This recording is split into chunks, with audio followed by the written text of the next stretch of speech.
할렐루야. 큐티 가이드 8월 16일 우리 월요일에 큐티 가이드를 시작하도록 하겠습니다. 오늘 말씀은 출애굽기 19장 16절에서 25절까지 말씀인데요. 이게 19장 중간부터 시작하다 보니까요. 우리가 19장 전체를 한번 읽어보고 오늘 이 말씀을 같이 묵상을 하면 더 좋을 것 같습니다. 뒤에 부분만 가지고는요.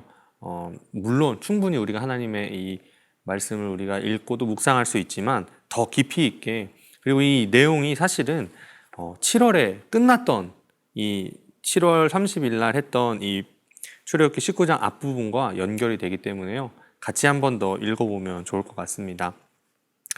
내용 관찰을 한번 가볼게요. 1번입니다. 셋째 날 아침에 진중에 일어난 초자연적인 현상은 무엇입니까? 16절인데요.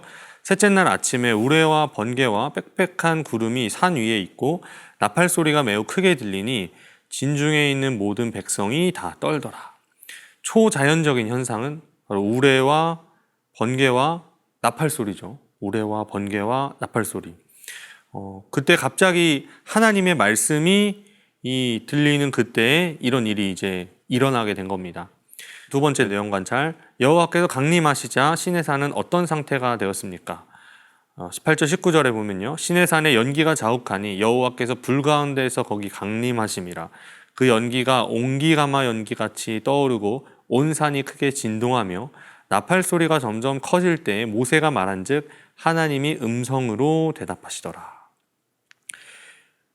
하나님께서 여호와께서 강림하시자 시내산은 연기가 나기 시작했고요. 진동이 일어나기 시작했고 나팔 소리가 들렸죠. 그러니까 그야말로 웅장한 모습, 그 누구도 가까이 할 수 없고 그 누구도 두려워 떨 수밖에 없는 하나님의 임재가 지금 사람들의 눈에 이렇게 비치기 시작한 겁니다. 실제로 이런 일이 일어났을 것 같아요. 그러면서 동시에 경외하는 마음과 두려운 마음과 떨리는 마음들이 함께 들었겠죠. 그리고 하나님의 음성이 직접 들렸던 겁니다. 하나님께서 대답하셨잖아요. 내용 관찰 세 번째입니다. 여호와께서 모세를 통해 명령하신 내용은 무엇입니까? 21절, 22절입니다. 여호와께서 모세에게 이르시되 내려가서 백성을 경고하라. 백성이 밀고 들어와 나 여호와에게로 와서 보려고 하다가 많이 죽을까 하노라. 또 여호와에게 가까이 하는 제사장들에게 그 몸을 성결히 하게 하라. 나 여호와가 그들을 칠까 하노라. 하나님께서 명령하신 내용은요, 오지 말라는 거였습니다. 오지 말라. 좀 이상하죠? 하나님께 오지 말라. 우리는 하나님께 더욱더 가까이 가기를 원하잖아요. 하나님과 함께 있고 싶어 하고, 하나님과 동행하고 싶어 하고, 우리의 삶 가운데 하나님이 임재하시기를 정말 매일매일 소원하고 또 그렇게 원합니다.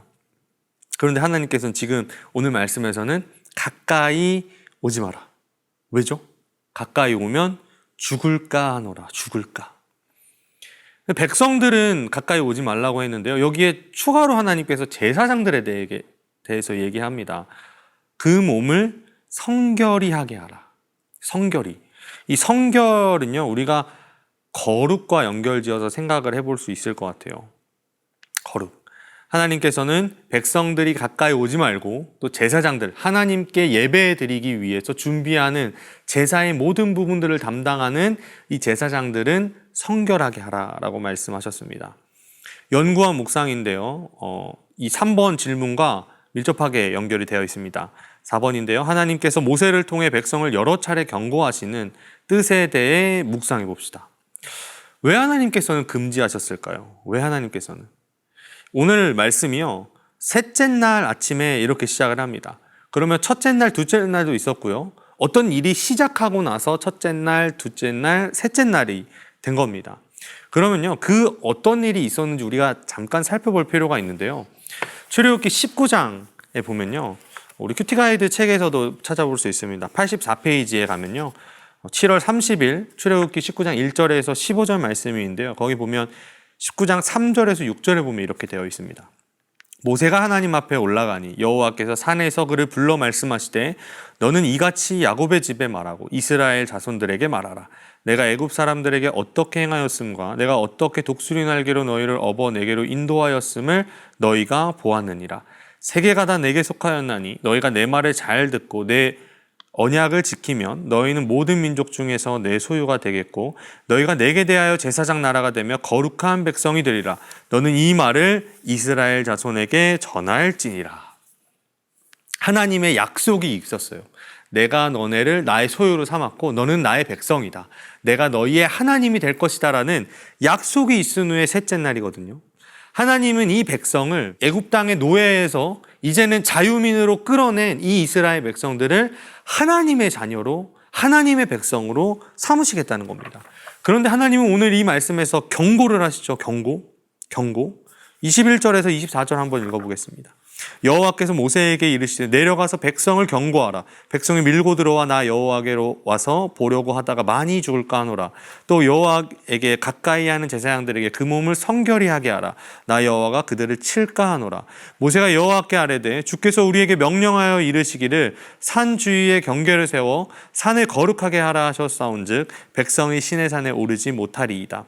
여호와께서 그에게 이르시되 가라. 너는 내려가서 아론과 함께 올라오고 제사장들과 백성에게는 경계를 넘어 나 여호와에게로 올라오지 못하게 하라. 내가 그들을 칠까 하노라. 여러 차례 이렇게 말씀하시는데요. 셋째 날 이렇게 얘기하셨지만 사실은 그 전에도 이 이야기를 똑같이 하셨습니다. 왜 이렇게 나눠놨을까요? 우리가 좀 그림을 한번 그려볼 필요가 있는데요. 이렇게 산이 있다라고 한번 그림을 그려보면 좋을 것 같아요. 산이 있고요. 산 밑에, 산 기슭이라고 하죠. 산 밑에는 백성들이 있습니다. 이 백성들이 있고요. 그리고 제사장들과 모세는 산 꼭대기로 올라오죠. 산 근데 중간까지밖에 못 올 거예요. 이 하나님이 계시는 끝까지는 못 올라올 거거든요. 하나님은 꼭대기에 계십니다. 모세는 산 중간쯤에 있고요. 그리고 백성들은 산 밑에 있는 겁니다. 뭔가 분명하게 층이 나눠져 있죠. 하나님이 이 층이 나눠지는 걸 통해서 하나님은 바로 우리가 하나님과 분명하게 다르다는 사실을 알려주고 싶으셨던 겁니다. 거룩의 개념을 하나님은 이 직접 눈으로 보면서 가르쳐 주시려고 하신 거죠. 거룩. 여러분, 우리가 얼마나 이 거룩에 대해서 이 생각을 하면서 사나요? 우리가 이제는 예수를 믿으니까 우리 마음대로 살아도 괜찮을까요? 오늘 이 말씀에 나오는 너희는 내가 거룩하니 너희도 거룩하라라고 말씀하신 이 말씀이 구약의 내용이니까 우리에게는 적용이 되지 않을까요? 전혀 그렇지 않습니다. 전혀 그렇지 않아요. 예수님도요, 이 율법의 말씀들을 다 없애신 게 아니라 완성하신 분입니다. 완성하신 분이에요. 이 말씀들을 다 지켜 행했고요. 그 누구도 할 수 없었던 그 거룩함을 예수님은 보여주셨잖아요. 그렇죠? 백성에게 하나님께서 여러 차례 경고하시는 이 뜻은요, 하나님께서 우리에게 너희는 어떻게 해도 거룩해질 수 없어를 사실은 우리에게 말씀해 주시는 겁니다. 그래서 그분이 우리에게 거룩해질 수 있는 방법을 주셨죠. 그게 바로 예수 그리스도입니다. 하나님의 약속을 받고요. 하나님의 자녀가 되고요. 하나님의 백성이 되고요. 하나님이 인도하시고 하나님이 함께 하시는 그 은혜가 있고 그리고 그런 하나님의 능력을 맛보는 그런 백성들로 하나님이 만드신다는 거예요. 그런데 거기에는 우리의 힘이 절대 들어갈 수 없습니다. 왜냐하면 우리는 어떻게 해도 거룩해질 수 없거든요.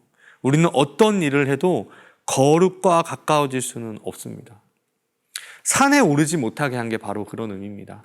산에 오르면 하나님을 보고 그 거룩하신 하나님을 보면 죄인인 인간은 죽을 수밖에 없기 때문에 하나님께서 올라오지 못하게 하신 거죠.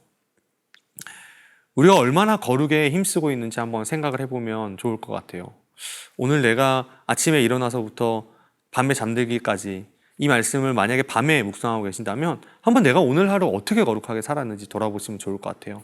만약에 오늘 큐티 가이드를 아침에 보고 계신 분이라면 내가 오늘 하루 어떻게 거룩하게 살지를 한번 고민을 해보시면 좋을 것 같습니다. 삶의 적용인데요. 나는 주님의 임재를 알리는 재림의 나팔 소리를 점점 가깝고 크게 느끼고 있습니까?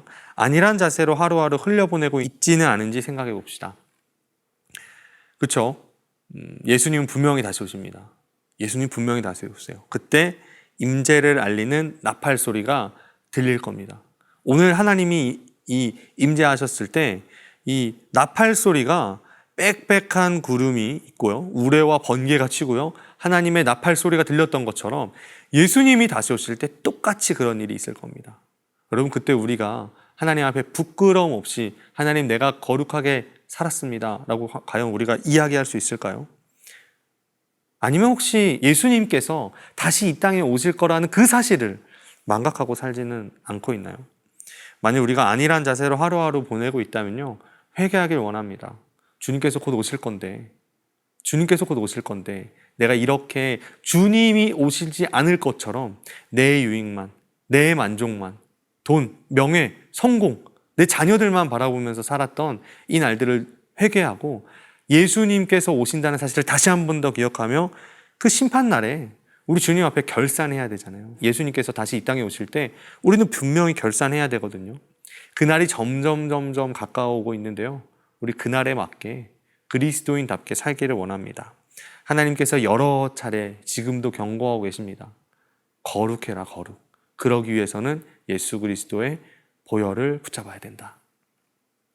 오늘 하루 우리 십자가를 기억하면서요, 하나님께서 이스라엘 백성에게 거룩을, 성결을 요구하셨던 것처럼 오늘 하루 우리가 하나님 앞에 거룩하게 또 예수 그리스도의 십자가를 붙잡으며 성결하게 살아갈 수 있는 하루가 되기를 간절히 소원합니다.